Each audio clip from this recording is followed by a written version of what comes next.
सोचो अगर आप कल सुबह उठो और दिल्ली और एनसीआर का टेम्परेचर और ज्यादा बढ़ चुका हो, ग्राउंड वाटर और ज्यादा नीचे चला गया हो और हवा और ज्यादा जहरीली हो, और फिर आपको पता चले ये सब किसी नेचुरल डिजास्टर की वजह से नहीं हुआ बल्कि एक पॉलिसी डिसीजन की वजह से हुआ। आज हम इस वीडियो में बात करने वाले हैं अरावली हिल्स की, इंडिया की सबसे पुरानी पहाड़ियों की, और एक ऐसी कंट्रोवर्सी की जो 2025 में फिर से भड़क चुकी है।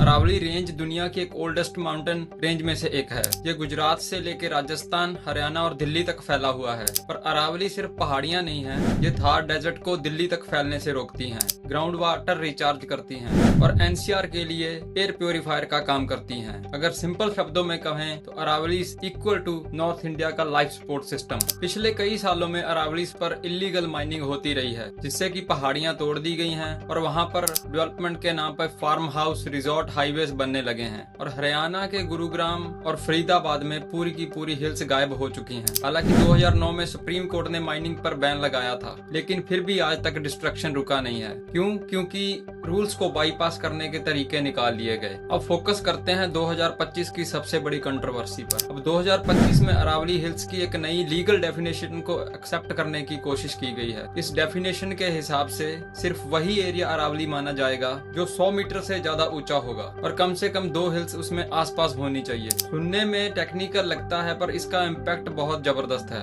एक्सपर्ट्स के मुताबिक इस डेफिनेशन के बाद अरावली का 80 से 90% एरिया प्रोटेक्शन से बाहर हो जाएगा। मतलब कि इसके बाद माइनिंग करना फिर से पॉसिबल होगा, कंस्ट्रक्शन को लीगल किया जा सकता है और फॉरेस्ट प्रोटेक्शन प्रैक्टिकल खत्म हो जाएगा। मतलब कि अगर डेफिनेशन बदलो, जंगल अपने आप खत्म हो जाएगा। जैसे ही ये डिसीजन आया, राजस्थान और हरियाणा में प्रोटेस्ट शुरू हो गए। गुरुग्राम, जयपुर, उदयपुर जैसे शहरों में लोग सड़कों पर आने शुरू हो गए। इन्वायरमेंटल ग्रुप्स ने कहा ये अरावली को खत्म करने का शॉर्टकट है। ट्राइबल कम्युनिटीज ने भी कहा ये सिर्फ पहाड़ियों नहीं, हमारी जमीन और पहचान है। यानी ये इशू सिर्फ एनवायरमेंट का नहीं, लोगों के जीवन और कल्चर का भी है। अब सवाल ये है कि इससे आपको क्या फर्क पड़ेगा, और इसका जवाब सिंपल है। दिल्ली और एनसीआर में पोल्यूशन और बढ़ जाएगा, ग्राउंड वाटर और नीचे चला जाएगा और हीट वेव्स और ज्यादा डेंजरस होने लगेंगी। एक्सपर्ट्स पहले ही वार्न कर चुके हैं, अगर अरावली पूरी तरह डिग्रेड हुई और एनसीआर और दिल्ली लॉन्ग टर्म रहने लायक नहीं बचेगा। ये डिबेट डेवलपमेंट वर्सेस एनवायरमेंट की नहीं है। असली सवाल ये है, क्या डेवलपमेंट के नाम पर हम अपनी